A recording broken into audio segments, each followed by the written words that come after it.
Assalamualaikum warahmatullahi wabarakatuh. Sahabat semua, ada satu hal yang sering kita lupa jaga dalam hidup ini. Kita jaga tubuh kita jaga harta kita jaga nama baik kita. Tapi kita lupa menjaga sesuatu yang paling berharga, yaitu hati kita. Hati yang lelah tidak selalu terlihat dari wajah yang murung. Kadang ia tersembunyi di balik senyum yang kita paksakan. Hati yang kotor tidak selalu terlihat dari perbuatan maksiat yang nyata. Kadang ia bersembunyi di balik ibadah yang tampak sempurna. Dalam tasawuf, hati ibarat cermin. Jika ia bersih, ia akan memantulkan cahaya Allah. Tapi jika ia berdebu, cahaya itu akan redup, bahkan hilang. Maka malam ini, mari kita sama-sama mengenali tanda-tanda hati yang sudah terlalu lelah dan butuh disucikan. Mengapa hati bisa lelah? Hati adalah pusat dari seluruh rasa. Rasulullah bersabda, "Ketahuilah, sesungguhnya di dalam tubuh itu ada segumpal daging. Jika ia baik, maka baiklah seluruh tubuh. Jika ia rusak, maka rusaklah seluruh tubuh. Ketahuilah, itu adalah hati." Hadis riwayat Bukhari dan Muslim. Hati lelah bukan hanya karena ujian hidup. Ia juga lelah ketika terlalu lama memendam luka, iri, marah, dendam, atau kecewa. Hati juga lelah saat terlalu lama haus akan dunia, tapi jarang diberi minum dari sumber air yang sejati, yaitu zikir dan mengingat Allah. 10 ciri hati yang perlu disucikan menurut para sufi. Pertama, ibadah terasa berat, bukan lagi nikmat.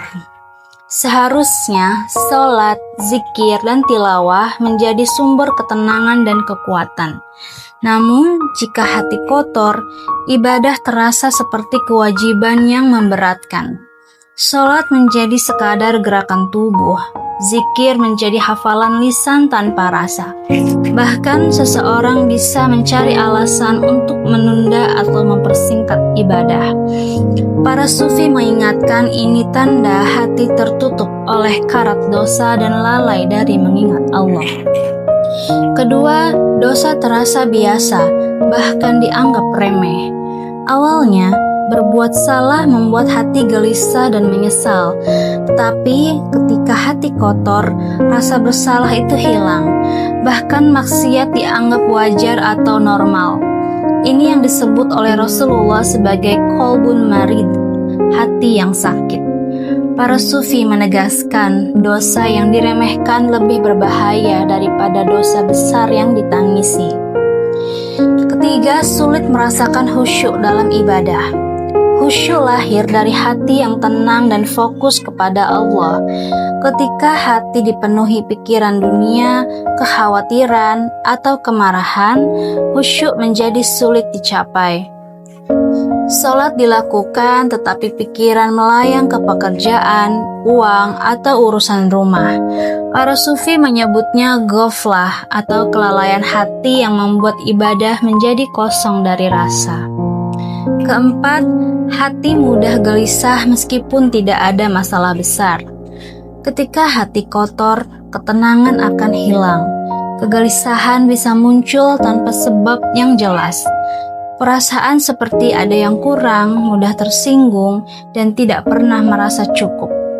Para sufi mengatakan ini karena hati sudah tidak lagi terhubung dengan sumber ketenangan sejati, yaitu mengingat Allah. Kelima, senang melihat orang lain jatuh, sulit melihat orang lain bahagia. Hati yang dipenuhi iri dan dengki tidak akan tenang. Para sufi mengajarkan bahwa iri adalah racun hati yang akan memutus hubungan dengan Allah. Jika kita merasa puas saat orang lain gagal atau merasa sakit hati saat orang lain sukses, itu tanda bahwa hati kita sedang sakit dan butuh pembersihan. 6. Enggan mendengar nasihat atau kebenaran. Orang dengan hati yang kotor akan defensif ketika diingatkan. Alih-alih menerima, ia mencari-cari alasan atau menyerang balik. Para ulama tasawuf menyebut ini takabur, sombongan yang menutup telinga dan mata dari cahaya kebenaran. Hati seperti ini sulit disentuh hidayah, kecuali dengan perenungan mendalam dan taubat. 7.